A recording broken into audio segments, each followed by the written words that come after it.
And thank everybody for driving up or down or across. Appreciate you coming today.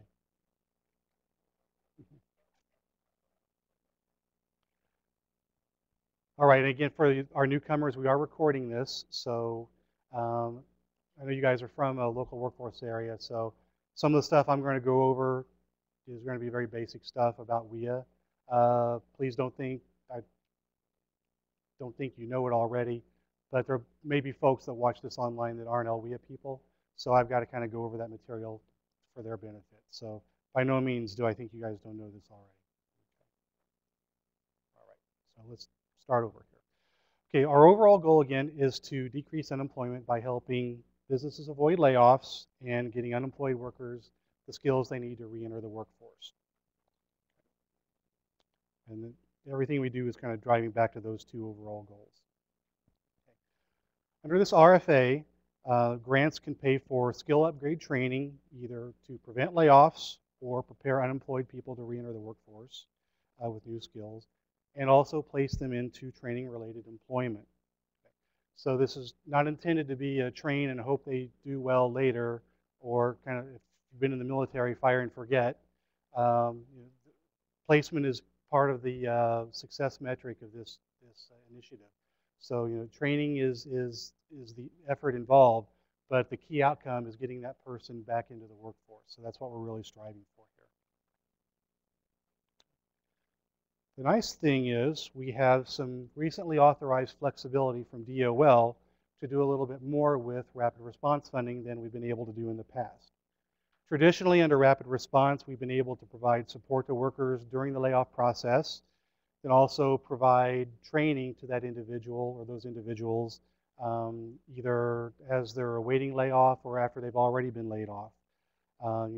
More notices are filed, layoff given to notice given to the employees. That has triggered dislocated worker eligibility for folks in the past, and still does. But now we have some new flexibility, and we can do incumbent worker training with this pot of money now, as long as that training is related to layoff aversion. And we're going to go over that a couple different ways in the presentation. And those of you that have been doing incumbent worker projects over the last couple of years should already be familiar with this. DOL changed the rules on us a couple of years ago and said the local areas that are engaging in incumbent worker training have to be targeting their money and their efforts at layoff aversion. So it's still, that's still the same under this bucket of money, but it does give us some greater flexibility than we used to enjoy when everyone had to be WIA eligible. Okay, so who can apply for this grant? Private sector employers, private sector training providers, educational institutions, employer associations that can help facilitate placements of people that are trained into job opportunities. And of course, the local workforce areas, folks that have received formula grants can apply. So any of those entities can apply. I would say though that, and we'll get into this, some elements of this initiative involve certain types of training that involves WIA eligibility and case management, that sort of thing. So if you receive a grant through that, you've got to have the infrastructure, the capacity to manage all of that. So we'll come into that more in a little bit later. So who can we serve? Basically, WIA dislocated workers. If you're a dislocated worker eligible, you can be served under this grant, under these grants. And that also includes post 9/11 veterans that are separating from military service and coming home. Okay. So that's not a veteran, you say a Vietnam era vet who's been here for a couple decades and is now unemployed. That's not this. This is if they were unemployed, they'd already be eligible as a dislocated worker anyway. But veterans coming out of the service who haven't yet to re-enter the job market, for WIA's purposes, are considered dislocated workers. So you can serve those folks too. And then, of course, incumbent workers in need of layoff aversion training. So that's our target population. So let's talk a little more about layoff aversion. Here's what the Department of Labor says they mean by layoff aversion. A worker's job is saved when an existing employer, which is closed or at risk of downsizing, or a worker that's at risk of dislocation can transition to a new job. And that new job can be with their current employer, or it could be with a different employer. Okay. But this is what DOL means when they say layoff aversion. And here are the at-risk indicators of layoff aversion. Again, those of you that have been doing incumbent worker projects out of your formula grant, these are the same that you're used to seeing.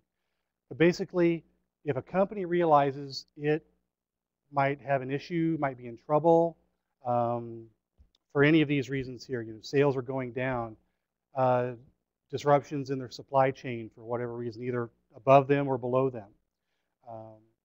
The industry or the market is trending a different way. One example of that is I know some local areas have turned in projects recently where customers have insisted that a company have ISO 9000 certification. Okay. It's like, if you want to continue doing business with us, we need to make sure you're ISO certified. Okay. So that's an emerging trend in the market that more and more businesses are asking people in their supply chain to have that. So if a company doesn't have that and is going to lose business if they don't have it, that's a trend that could put those workers at risk. So that makes them eligible for that kind of training. Say a new management comes in, a new company is sold, the new people come in, want to take it a different direction, and the workers need new skill sets to handle that change in direction. Then also, just plain old, if the worker doesn't have the necessary skills to move on. Happens all the time. Technology marches on, new product lines open up. You've got a worker that's had a good history with your company. They're a great worker, but they don't have the skills to do the new thing that you need them to do. So this is a perfect example of getting that person skill upgrade training to handle that new direction. And again, layoff aversion and incumbent worker training is very strictly related to new skills. Okay. New skills either to retain their job or quickly transition to a new one. By that, and I'll go back to that slide for a second. When we say skill training, it's not leadership training. It's not teamwork training. It's not any other kind of what we might call frou-frou, feel good, kumbaya style, let's all get along better kind of training. It's specific skill set, maybe gives them a credential, or it's something that's industry recognized.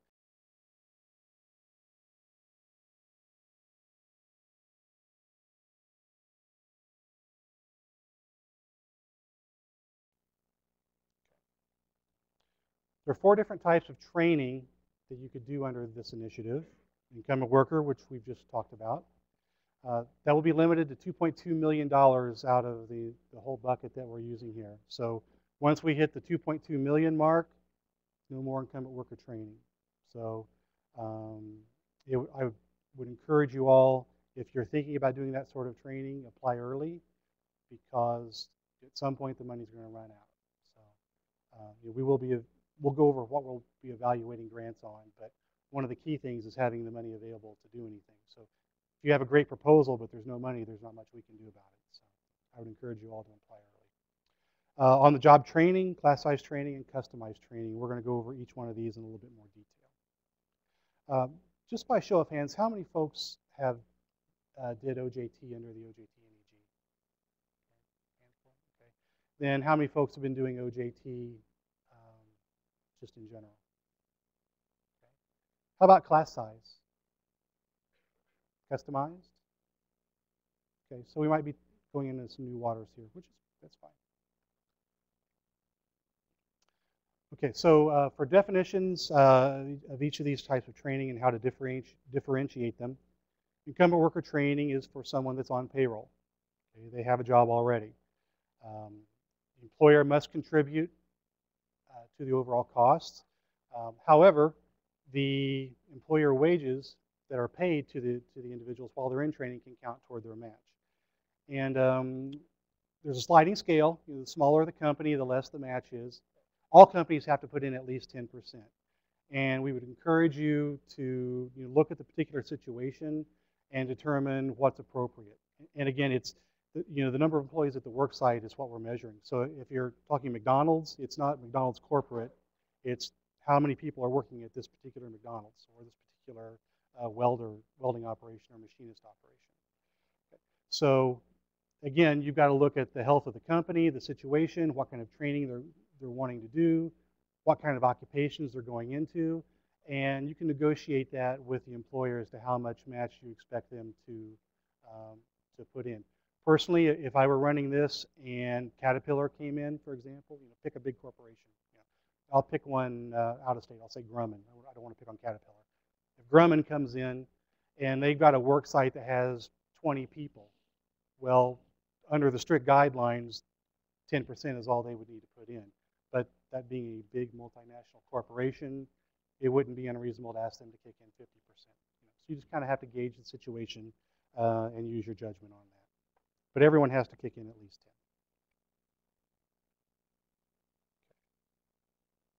Oh, also, key point here, dislocated workers don't have to be WIA eligible. By definition, they're not WIA eligible because they're working. And that will have implications on how you admit them to the program, how you track their progress, and how you report on them. So remember, incumbent worker, not WIA eligible. Doesn't matter. Okay. And here's a little graph on the sliding scale. Just the bigger the company, the more they should pay. On the job training, this is for on-site skill upgrade training for an individual hired that we know has a skill gap for that position. The employer hires the individual on, puts them on payroll, and then provides on-site training based on a prearranged training plan for that individual. And again, that is a very individualized program based on that person's skill gap for that position. So it's very much an individualized process under OJT. The grant will pay for wage reimbursements from 50 to 90% based on the employer size while the employee is in training. And these folks are WIA dislocated worker eligible. So again, that means you have to do an eligibility determination, enter them into our incumbent worker or IWDS system, and also case management and that sort of things that goes with that. OJT can be a very powerful tool, and I think for the most part, the folks that engaged in that under the NEG grant that we did a couple years ago enjoyed some success with it. So if you haven't done a whole lot of OJT, that's something I would encourage you to look at. The thing to remember is just working with your employers is the employer hires the person first, and then hopefully as the person goes through training, they get the skills they need, they've shown they're a good employee, and they remain on the payroll, and everyone's happy ever after. Now we have, if those of you who haven't done this, we have some contracts between the grantee and employers that we'd be happy to share with you, and we'll be putting them online as well under this initiative's webpage. So if you haven't done it before, we have some documents that might be helpful for you that we'll share with you. And here's a sliding scale on OJT. And again, here, the smaller the employer, the more we can pay. And again, this is an up to also. This is also negotiable depending on the company situation. So if a company of 50 employees or less at the site, we can reimburse up to 90%. But again, use your own judgment on what's called for and what's appropriate for the situation. If you get a smaller grant, I know some areas traditionally have done 50%, because actually that's been the rule up until now. If you'd like to shepherd your money and serve more people, you can reimburse up to 50 or 60 or 75, up to you. But as long as we get the money spent and get people served, that's the bottom line. So if you know you've got a lot of people and you can get them placed, a smaller reimbursement rate is a way to stretch your money. Just don't leave any money on the table at the end of the day. Okay, on class size training, this is the only type of training we're going to talk about today that doesn't really directly involve an employer. It's for short-term skill upgrade training for groups of dislocated workers. The idea is that you've got a handful of folks, somewhere between 5 and 20 or 25, that all need the same kind of training. You can work with a training provider to create a special class for that group and run them through it. It could include a bridge program type contextual learning, which is based on the occupation they'll be going into. or it could involve some limited amount of work experience to get them a little bit of acclimation to the work environment. But work experience should be a very small part of class size training. And again, these folks are WIA dislocated worker eligible, so all of the fun stuff that goes with that comes along with it. And customized training. This is training that is specially developed to meet the needs of an employer. The employer must match 50% of the training costs, and the employer agrees to hire people that successfully complete the training. For existing employees, and actually that's one key element, we'll try to differentiate between that and incumbent worker in a few minutes. But for existing employer training under this sort of category, it's got to be related to skill upgrades, new technologies, new production techniques, or upgrading to new jobs. It's kind of the similar types of things that we're looking at under incumbent worker. And again, it may include bridge programs or work experience. Okay, now here's a point that I want to take some time to talk about because it has the potential for confusion. Okay. Customized training is for WIA eligible individuals. And it could be WIA adult eligible, could be WIA dislocated worker eligible. Either way, for customized training in the world of WIA. For this initiative is a rapid response funding, which means dislocated workers only. Okay. So there are some instances where a person might still have a job, but still be dislocated worker eligible. That could be after a layoff notice has been given. Okay. It could be after a warn notice if the company is big enough. Okay. But basically, they're still on the job, but they know they're going to lose that job. And they have from 180 days prior to losing that job. So when the company gives them the layoff notice, if it's, we're going to lay you off in 3 quarters from now, dislocated worker eligibility is limited to 180 days prior to the date of layoff. So once you hit that benchmark, that person is now DW eligible. Okay. There are also some parameters for substantial layoff events as well.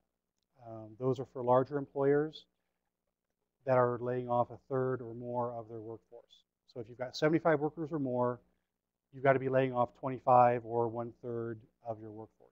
So if you've got 1,000 employees, you need to be laying off a third of those to qualify for rapid response funding. Or conversely, in item C, if you're laying off 250 employees, regardless of what percentage that makes up of your overall workforce, it would be considered a substantial layoff event. Okay. So, and the difference between that and incumbent worker training is that incumbent worker training is for layoff aversion only. Those folks are not DW eligible, and the employer has to identify at least one of the at-risk indicators. So again, in both of these situations, the person has their job and is working, but in one case they're dislocated worker eligible, in another case they're not. Okay. Any confusion or yes? If they're a large employer, yeah. No, not for incumbent worker. For incumbent worker training, in fact, many employers probably won't want to publicly talk about them having that sort of situation. Right. So no, under incumbent worker, they just come to you or you go to them or however it works and work out whatever training needs they might have. Okay. But no, that doesn't have to be public. Good question. And again, here are those layoff aversion indicators for incumbent worker. Okay. On the reporting side, catch up on my slide here because I've got some notes. Okay. Under incumbent workers, we have an incumbent worker tracking system. That's where you would enter training information, what classes the people are in, when they start the class, when they end the class, what were the outcomes, Did they get a credential related to that class? Then there's monthly cost reporting, and then standard quarterly reports that every DCO grant has to deal with. On all the other types of training, there's entry in the Illinois Workforce Development System. You have to indicate that you've done eligibility determinations, what services you're providing to the individual, case notes from the case manager, and outcomes, and then monthly cost reporting and quarterly reports.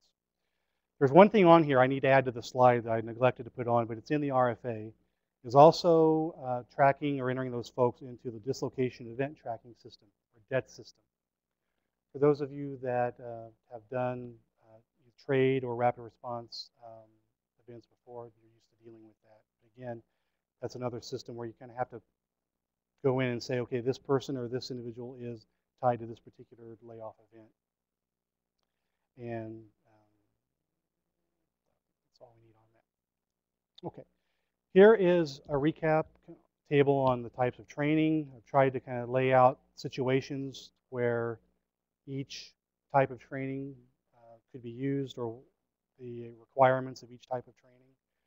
If you notice, there's one empty circle under OJT, for off-the-shelf training. And as much as OJT is very much individualized to the person that needs the training and the position they're going into, the employer may have a standardized training manual that they've developed for working on a particular piece of equipment or for their production line or something. That's fine to use. I mean, when we say off the shelf, we just mean we're not sending them into a class and that sort of thing. You know, we have to look at what their skills are, what their gap is for that position, and how we're going to fill that gap. But if the employer has something that they've already developed, it's more than appropriate to use that for that individual's training. And then under employer match, I've kind of highlighted the different types of match that are used here. Under incumbent worker, the employer is matching the training costs.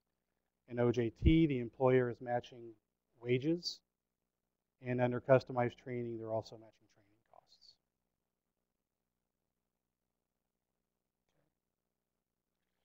Okay, MOUs. If you're not an LWIA and you hope to engage in OJT, class size, or customized training, you either need to know and indicate you know how to handle IWDS, WIA eligibility determinations, and all the housekeeping chores that go with that, or you need to partner with a local workforce area to help you out with that. If you have an incumbent worker project and you're not the employer coming in for funding, you may be a training provider, you've got to show that you have a relationship with the employer, that they're committed to the training, and also that they will retain the folks once they get the training. Hey, Deb, would you mind shutting that door, please? Thank you. So again, you know, we'll want to see in writing. Oh, thank you. We'll want to see in writing that you have those relationships set up.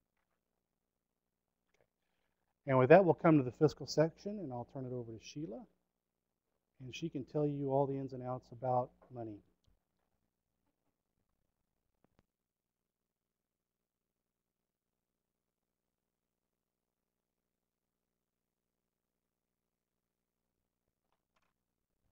Okay, good morning. Everybody ready for all that rain we're going to get or supposed to get?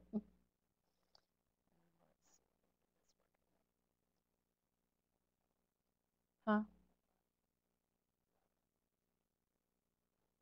Okay, I'm sorry.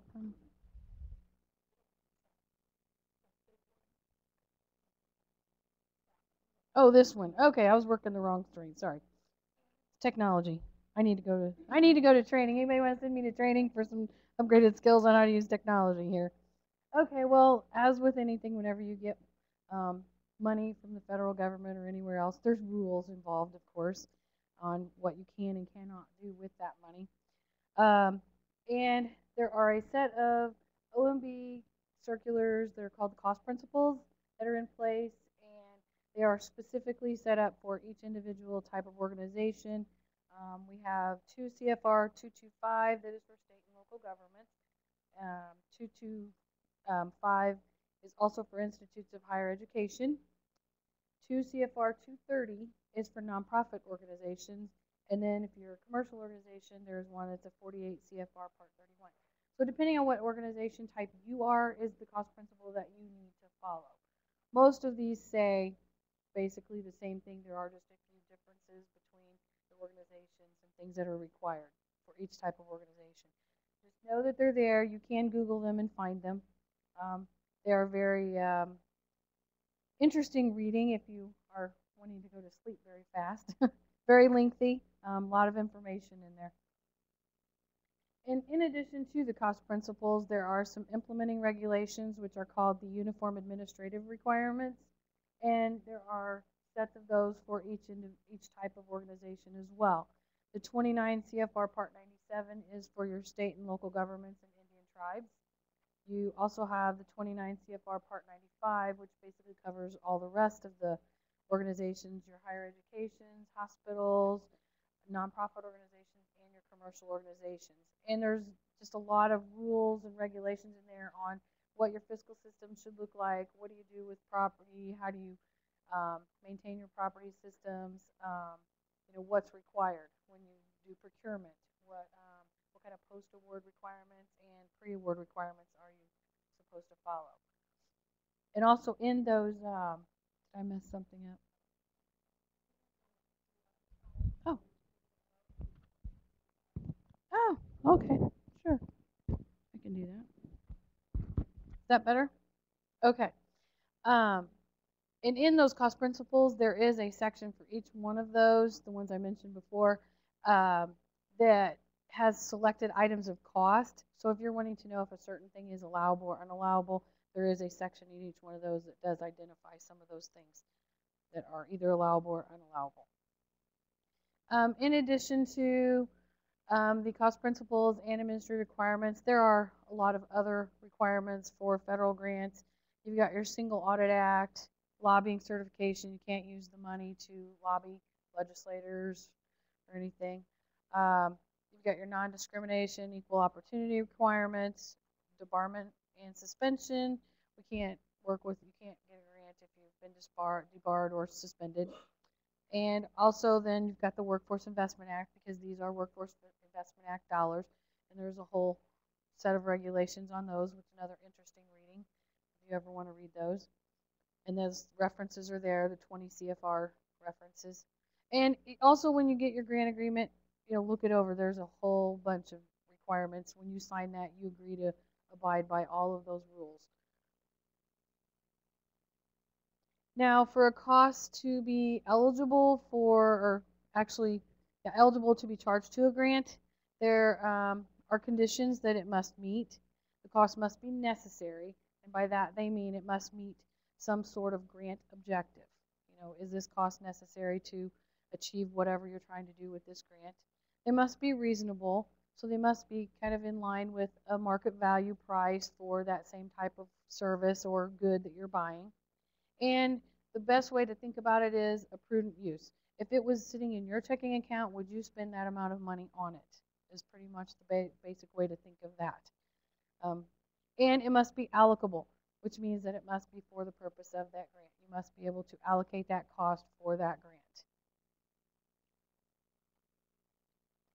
There are some costs that you may want to spend for your grant that do require approval conditions, and those are outlined if it does specifically require approval condition in those cost principles. There are certain things that do require it on a federal level. If you're not sure, ask first, and if it has an approval condition, you must get that approval prior to spending that money on that particular cost or whatever it is you're trying to buy. And it must be requested in writing, and it must be approved by the granting agency, which would be us at DCEO for your grant. And just because you might have, say, an equipment line in your grant agreement for your grant, that doesn't necessarily mean that that equipment has been approved for you to purchase. There are rules for purchasing equipment and some requirements that you must meet. If the value is over $5,000, you have to get prior approval for that purchase. So just because it does exist in that grant agreement, don't assume that it automatically is approved. So ask us first, and we'll tell you if it requires approval or not. And like I said, approval requests have to be sent to the awarding agency, which would be us at DCEO.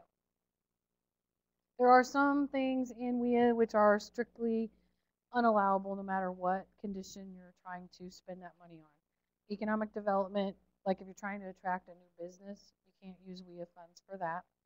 Entertainment costs, you can't, take that client or that participant or anything to a baseball game or whatever it is that would be classified as entertainment. No losses. We don't pay for losses. Any fines or penalties that you may incur, we do not allow those under WIA. And also a contingency reserve.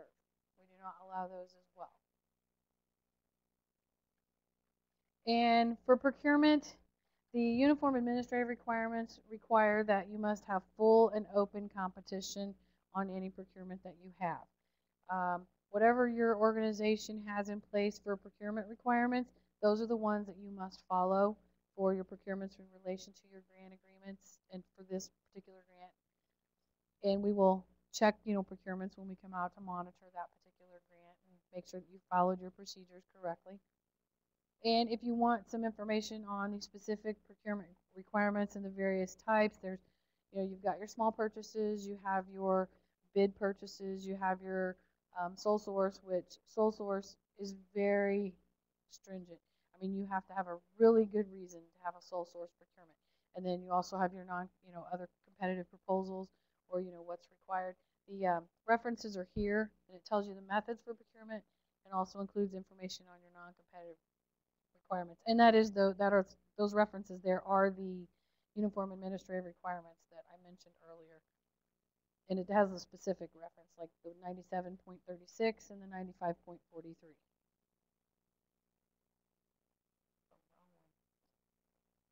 Hey, now we're back to Mike.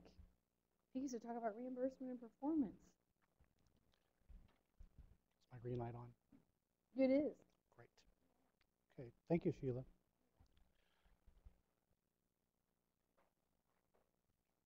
And before we jump into that, I would like to reiterate one thing on WIA eligibility, especially for those folks that are not a local workforce area that might be seeing this later. It is vital that if you're doing anything other than incumbent worker training, that the WIA eligibility determination is done correctly. Because if it's not done correctly, there's all kinds of documentation that you have to make sure is in place. There's all signatures have to be on the right date and on the right line on the form. And you have to know actually the ins and outs of what makes a person eligible or not. So it's not enough to say, look at them and go down the guidelines, say, yeah, you're definitely eligible, we'll let you in. You have to have all that documented in a certain way. And if you mess that up, the costs can be disallowed, which means the person will have gone through training and the training paid for, and they have the skill set, hopefully. But you'll have to find non-federal funds to pay for it. So we definitely, at all effort, want to avoid disallowed costs. So if you are not absolutely certain what you're doing with WIA eligibility and have a history doing it, talk to us about that, and we will figure out a way to help you out with that. Because, again, if that's not done right, it messes the whole thing up in a very bad way that nobody wants to have to deal with. Okay. Okay. WIA is a reimbursement-based program, meaning services are provided up front, and then we get the invoices and then reimburse for those services after the fact. Under this particular initiative, reimbursements will be prorated based on the performance, and each particular type of grant will have its own performance measure here that we'll get into. But the bottom line is that we want to pay for results, not effort. So again, when we started out the presentation, we talked about it not just be training, you fire and forget, but it's training and placement into employment. So again, we really want to focus on that, getting folks into employment. Okay. So for incumbent worker training, what we'll be looking at is the number of successful completers as a percent of the total planned completers. Okay. So when you're setting up your training, you may know you're going to enter 20 people. And you may think that 18 of those will complete. Okay. So we'll be measuring you against the 18 that you plan to have complete, not the 20 that you enrolled. Okay. But we'll also be looking at plan completions on your plan to make sure that they are reasonable. We don't want to lowball here and say, well, we'll enter 20 and we know we'll get 15 to 18, so we'll put 10 as our planned outcomes. No. And we want realistic outcomes in your plan, but we also want to hold you to them. For OJT, this one is easy. Basically, we're reimbursing the employer for the time that the trainee spends in training. So they're on the payroll. There are records to indicate, what time they're spending and what time on training. So, basically, they'll give you the payroll records, and then you'll reimburse them based on the rate that you negotiated with them. So that's an easy one. Okay. For class size and customize, the statewide performance measure is 85%. So we have a couple different measures here. So 85% of those that enter training must complete. And then of the completers, 85% of those must go into training-related employment within 90 days or by the end of the grant, whichever comes first. Okay. So again, there are two measures here, and we'll do reimbursements based on each of these measures. So you will have a wave of reimbursement once we see how many people completed, and we'll have another wave of reimbursements to you once we see how many people end up in employment. If you're a local workforce area, you already have locally negotiated performance levels, and we'll use those that are already established for you folks. And customized training, we're going to look to see how many folks go into employment and are retained for 90 days.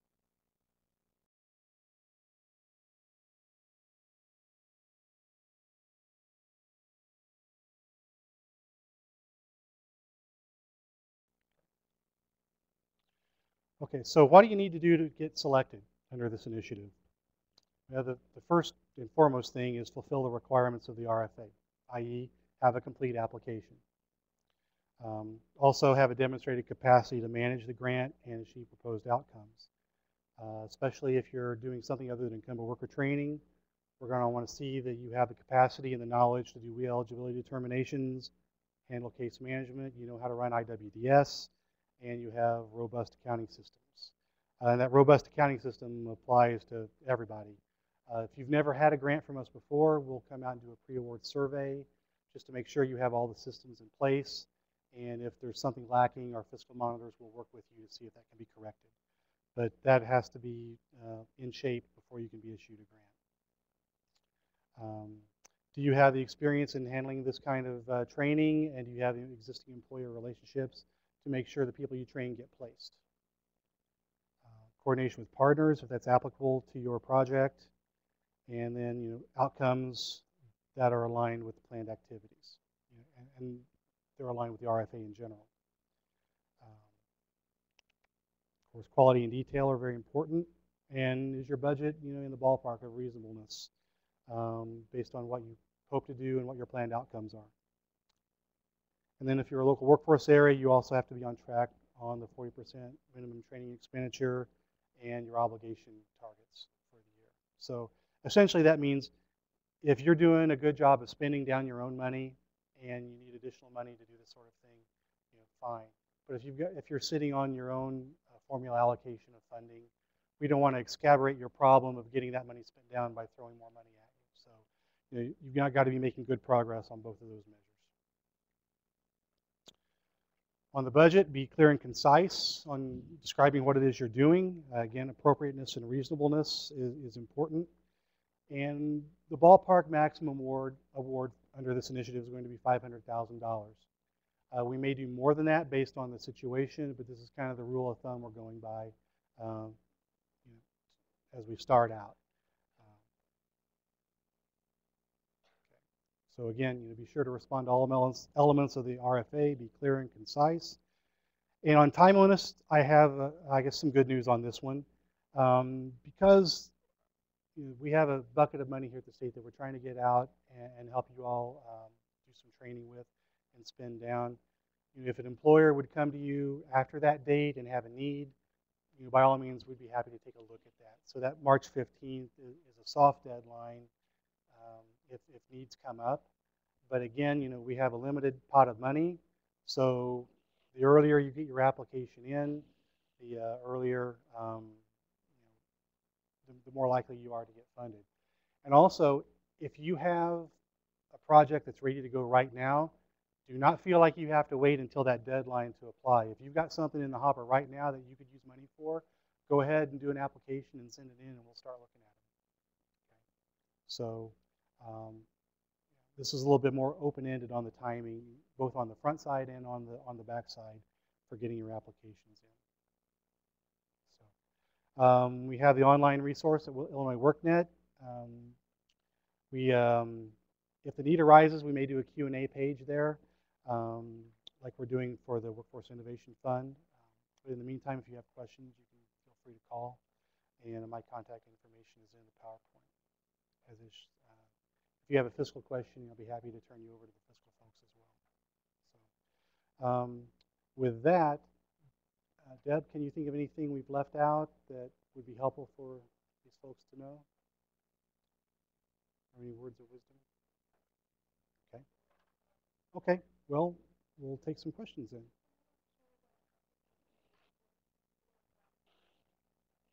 Okay.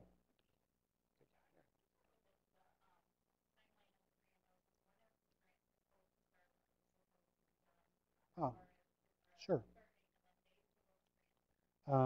Yeah, we have, that's listed in the RFA. We're hoping to get grants started out.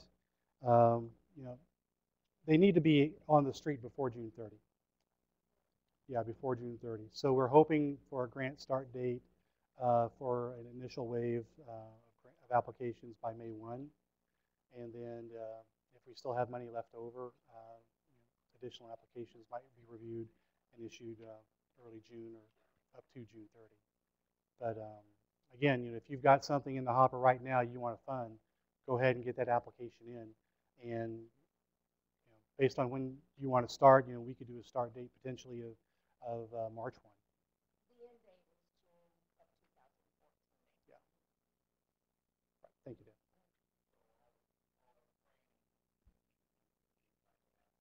Yes. All grant activity needs to be wrapped up by then.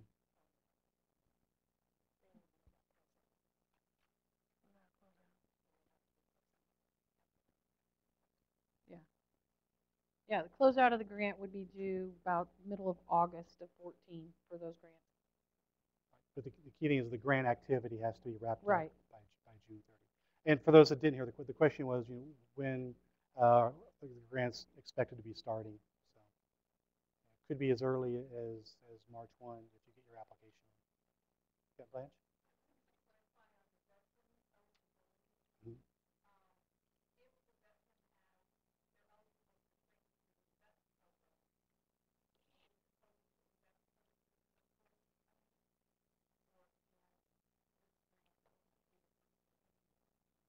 Okay, the question is for veterans that are eligible for this, is veteran program training, veteran training programs supposed to be the first line of help for those folks? My understanding is that it is. I mean, veteran programs are set up for those folks.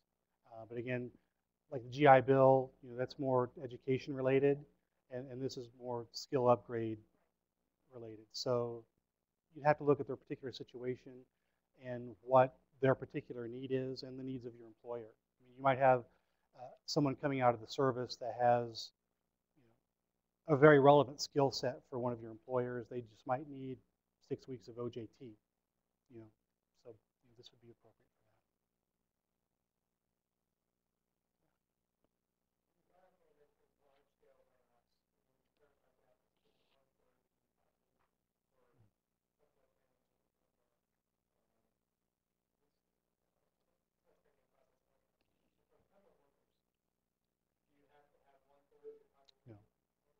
No, the question is for substantial layoffs, there are thresholds of the number of people and the percentage of the employees at the site for eligibility under that scenario.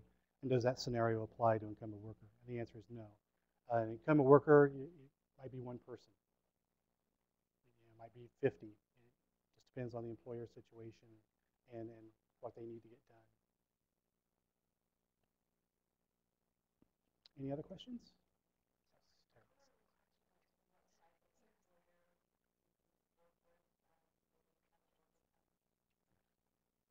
Not that I'm aware of. I mean, are you thinking like, what the question is, are there restrictions on types of employers?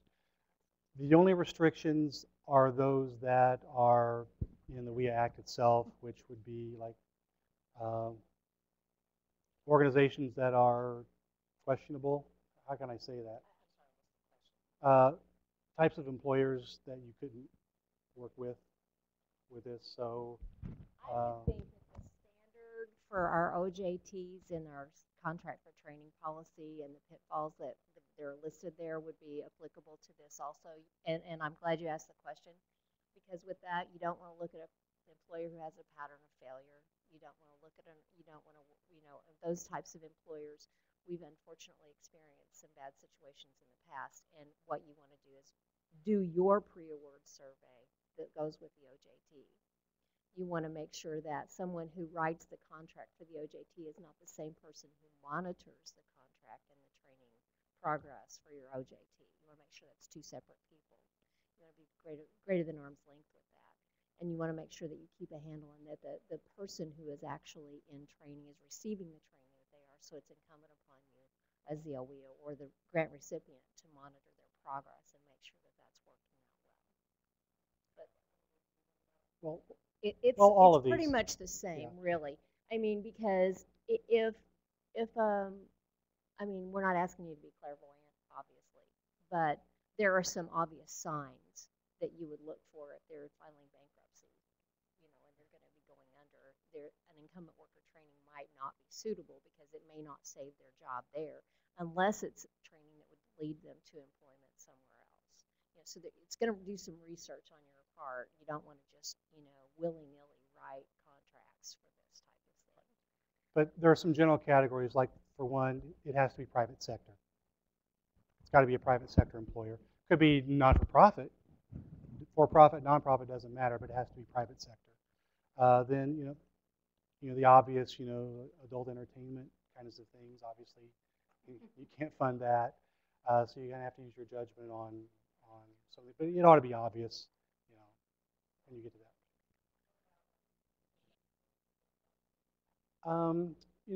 That's a good point. Deb brings up, key sectors or key industries. If you look at the Illinois Pathways Initiative, those are the kinds of good jobs that we're trying to provide training for in the state.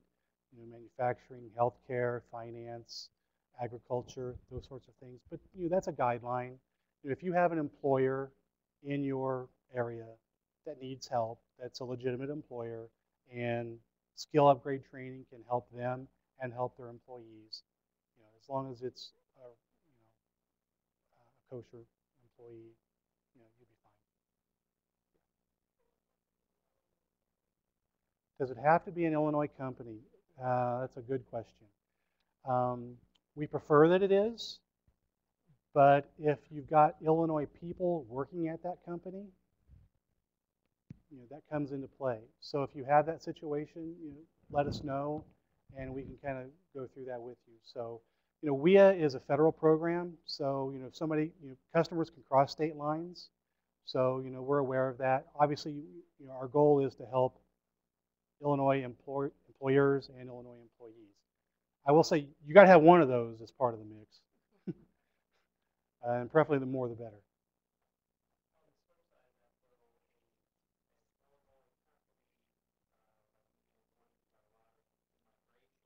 Right.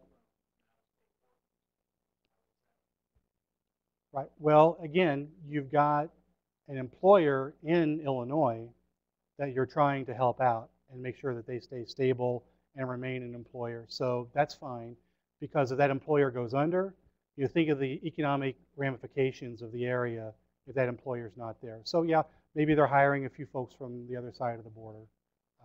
That's okay. Think big picture on that. Well, right. I mean, you look at it in the respect of rapid response, and when you have someone who said, "Oh, we don't say you don't serve you because you're from another state. If they're working and paying taxes in Illinois, we try to help them out. Any other questions? One thing that Deb brought up is it's kind of come up, I guess, in the past for some customized training or possibly even some class size training or whatever. We want to try to avoid getting into the business of buying all of the materials and everything as far as like what would be considered like a startup cost of that particular training. Because then we as the state would own that. You know, if as close as they can get to an off-the-shelf kind of a thing. However, if you do run across a situation where you know some of those costs might need to be supplied as a part of this grant, then definitely talk to us and we'll try to work around the situation. But we don't want to get into the habit of the money goes for just buying this whole training thing, and then that's all it does.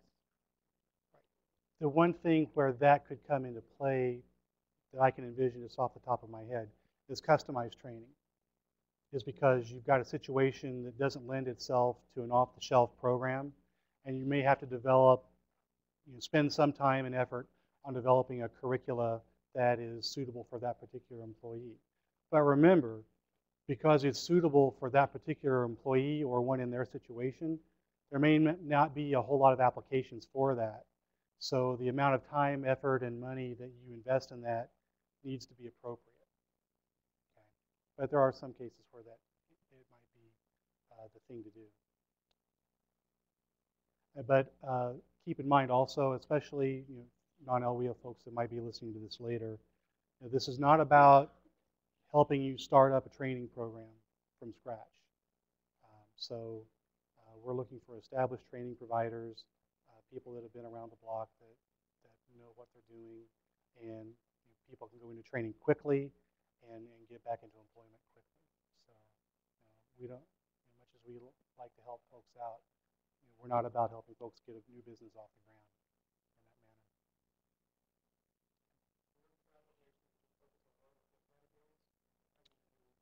in that manner. Focus on any and all that apply. Yeah, the question is, should we focus on one particular type of training? And no, it's based on the needs of your employers and the needs of the workers there. So you're free to do any of the four in any mixture. And in fact, in some situations, especially when you have a substantial layoff situation, more than one of those types of training might be appropriate for the same event. Just depends on the situation.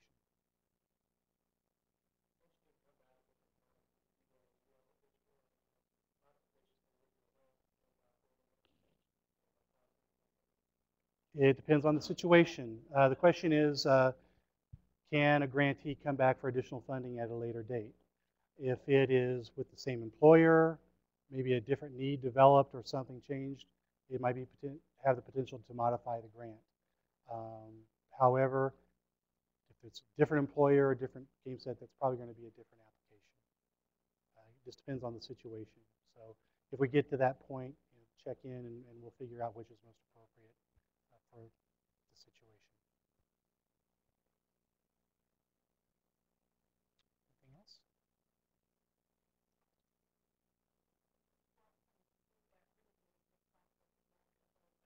Sure.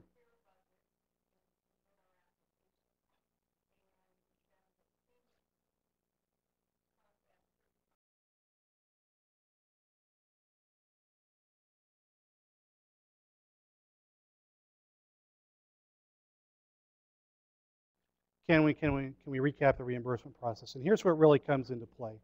Well, let's start at the top because it's different for each type. For the incumbent worker training, usually that should be short term. Okay? So what we'll do is we'll look at the number of people that actually completed the training compared to the number of planned completers for that training. And then if you make the target, you get all the money. If you miss the target, we'll prorate the reimbursement down by however much you miss it by. Okay.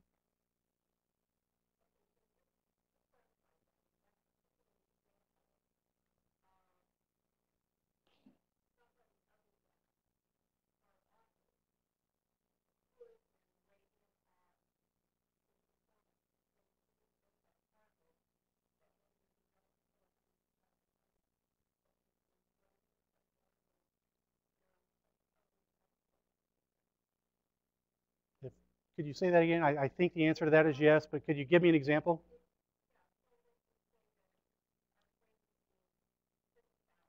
Mm-hmm.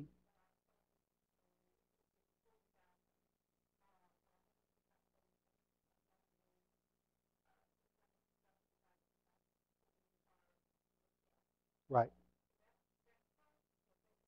right.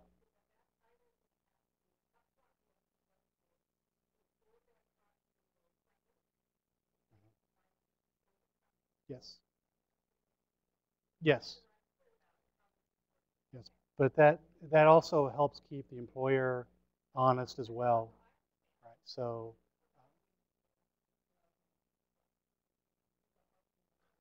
okay. So the question was, if in incumbent worker training, the planned target of completers is missed, what happens?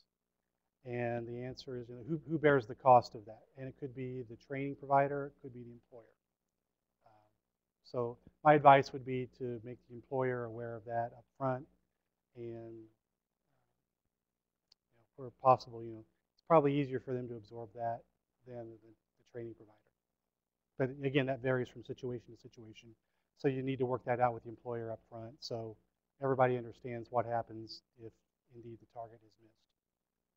But again, it's up to you also to work with the employer to set a reasonable target. But we'll be looking at them when they come in, so don't lowball it either. But just be realistic in your planning. You should be okay.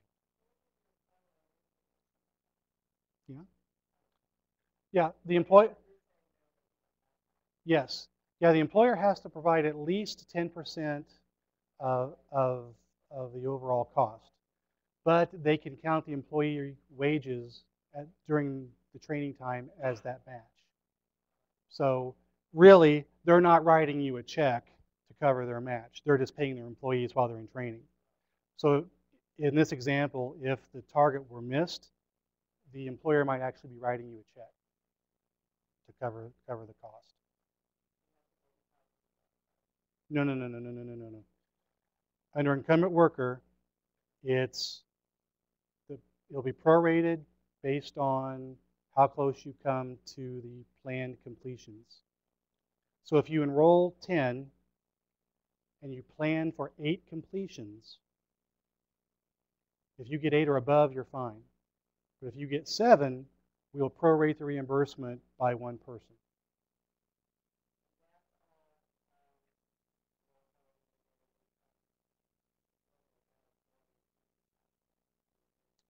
Right, we would expect to see a cost per person. Yeah. Under OJT, the reimbursement is again after they give you payroll records. Okay, so you can essentially pay the employer every month. They give you the payroll record. Yeah, they were in training. That's the only thing you're reimbursing them for. So you pay them as they give you the payroll records. And there's really nothing to recoup from that other than if, the employee bombs out or something happens and can't complete the training, then you would not obviously continue making reimbursements for them. So that one is an easy one. Okay, here's where it gets a little bit more complex.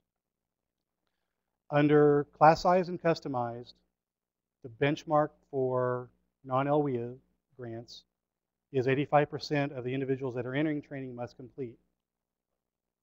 So if you're entering 100, 85 people need to get all the way to the end. If you get 85 or more, you get the full reimbursement. If fewer than 85 complete, then it's prorated based on the number of people that you missed it by. And then again, another wave of reimbursements will come when we see how many of the completers get placed into employment. So it's 85% of the completers that will be based on. Okay. And again, if you're an LWIA, you already have negotiated performance rates, and we will continue on with whatever you have in place with us for that. So,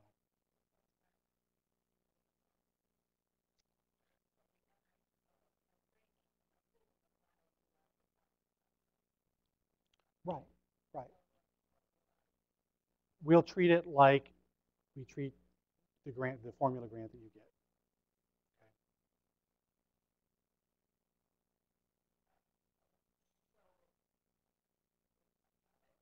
No, no, no. It's count. We will look at the performance rate you have negotiated for completers and exiters and entered employment. Okay.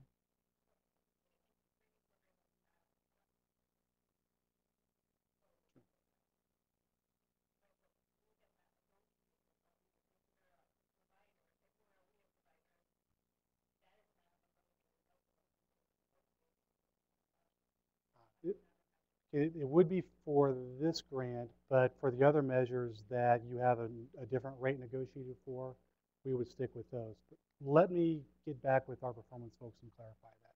That's a good question. The idea was that we're not going to put a different performance measure on or a different level, a threshold on local areas that already have a negotiated rate. But that particular question didn't come up, so we'll have to think about that and get back to you. Good question. Okay. Anything else? Okay. Well, thank you all for coming. We appreciate your attendance and your questions. And have a good day.